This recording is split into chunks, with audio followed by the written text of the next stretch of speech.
morning, I'm Rowena Crosby. And I'm Deborah Renner, and we're your co-hosts for this show. Thank you for joining us for the next 17 minutes for your Invisible Toolbox, the show sponsored by Tero International that features the book Row and I co-authored, and every week we look at a tool for working more effectively with others. And we've got a fun topic for today. We've all been faced with the daunting task of a big project where the deadline was either too short or we didn't know how to get started with the project. It's so true, and sometimes it's not uncommon for those projects to actually collapse under their own weight. In fact, research from Gallup found that only 2.5% of companies successfully complete 100% of their projects. Which means 97.5% don't. That's a pretty high failure rate, and the costs associated with those failing projects are really immense. So according to the Project Management Institute, for every $1 billion invested in the United States, $122 million is wasted due to poor project performance. So today for our Invisible Tool, we're going to take a look at steps that you can take to make sure that you complete those major projects on time and celebrate small wins along the way. And today we're also going to share some terrific resources with you that will help you develop a bit of a plan that will fuel a momentum towards achieving your longer term goals. And we've got some great online resources We do. today. One is really a favorite of ours. We're going to take a look at both a TED Talk and a video that'll help you have some planning around really celebrating those small wins. And we're very excited to welcome to our table a little later in the program Jackie Norris. She's our guest today. She's currently the CEO and president of Goodwill, and she's an impressive background. She was the chief of staff for a former first lady and held some other jobs we'll talk about that are very impressive. They are. We can't wait to interview her. And if you're following along, we're on chapter 57. It's called Enough Helping Hands, and you can take a look at the book, at the chapter as we go. If you don't have your copy, please scroll down, click the link below, and order yours today. Let's get started, Ro. So we've all heard that saying, how do you eat an elephant? And the answer is, of course, one bite at a time. And that's really the premise behind that is if you've got a project that's really big, you have to break it down into small pieces. You do. And this is backed up by research by Harvard Business Review. What they found, they took a look at 12,000 diary entries of 238 employees, and they actually found that people are more creative and productive when they're actually motivated by the work they do. And one of the interesting things that they found is that one of the ways to boost meaningful performance, or one of the most important things, is to feel like you're making progress against a meaningful goal. And while we can feel excited about the achievement of a long-term goal, actually it's the small wins that really fuel the motivation to move forward. It does. The Harvard Business Review calls this the progress principle. And basically what it is, if you can take those small, consistent steps and move forward and create the small wins along the way, you're actually going to be able to create the momentum for success.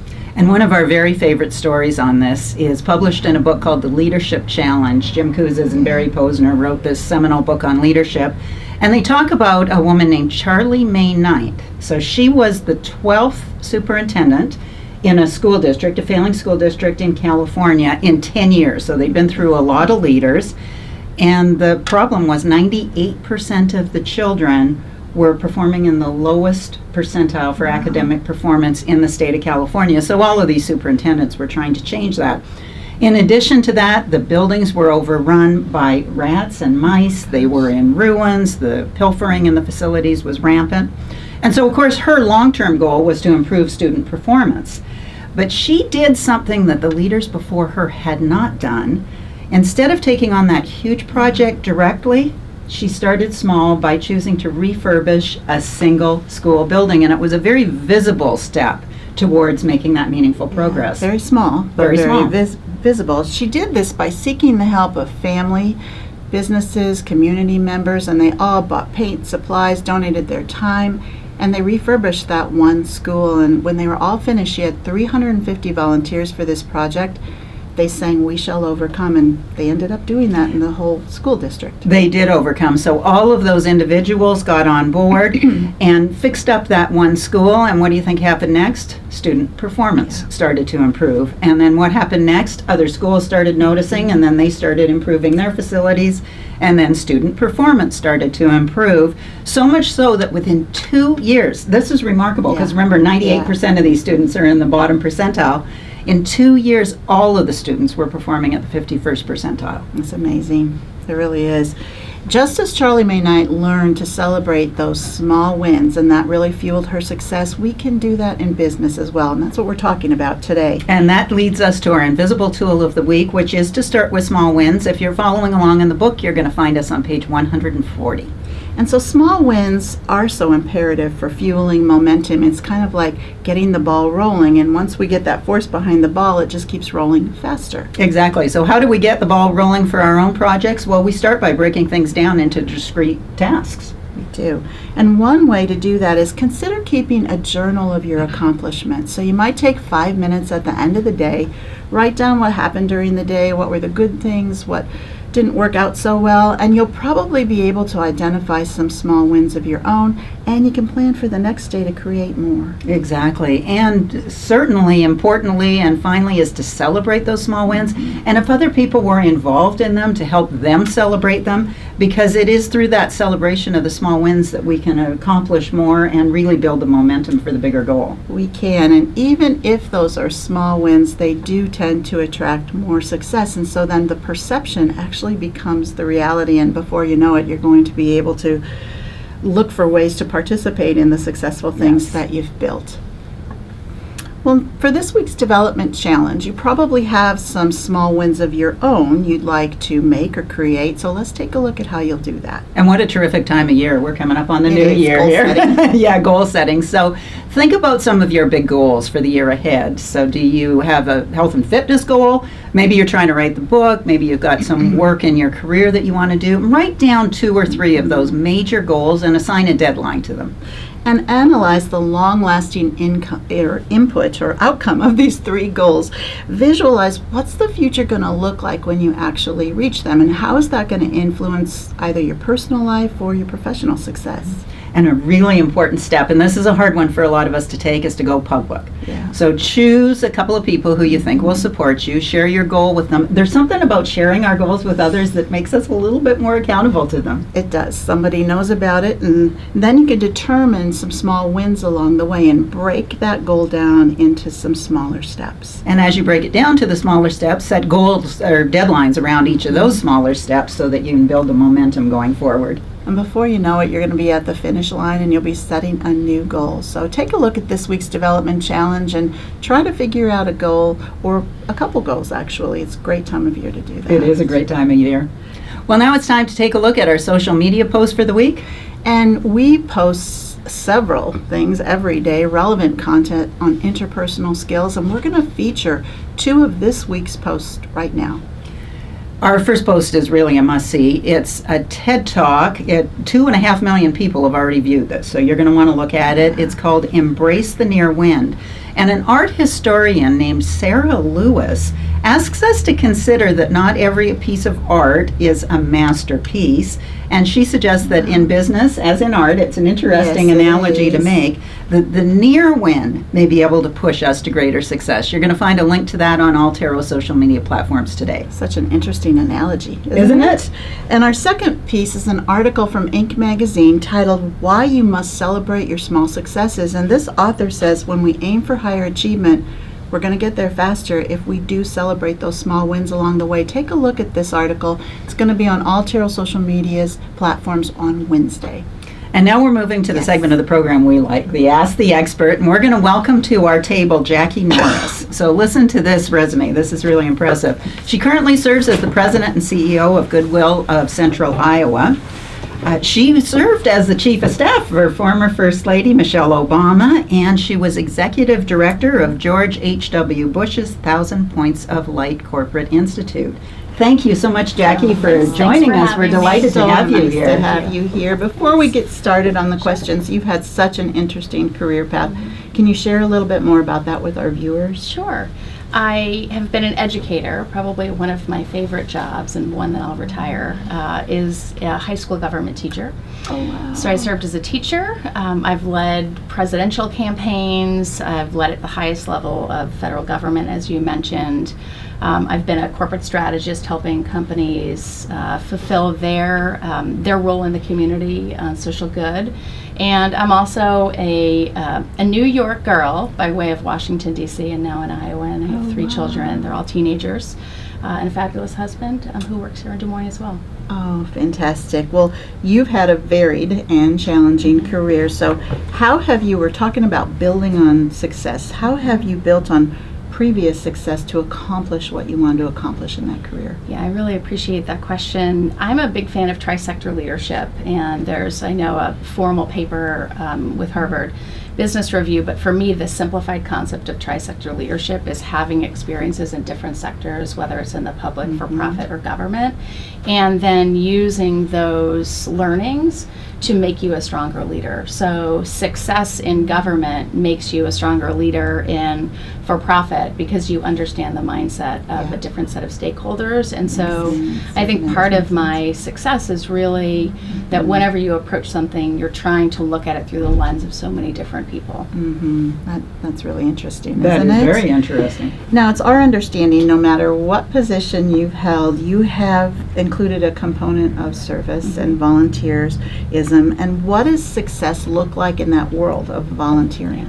You know, there are so many great people out there who want to do good. And I think that's the starting point. And I think the beauty is that there's a symbiotic relationship or a mutually beneficial relationship between companies and nonprofits. And part of my joy is figuring out how you get them to work together.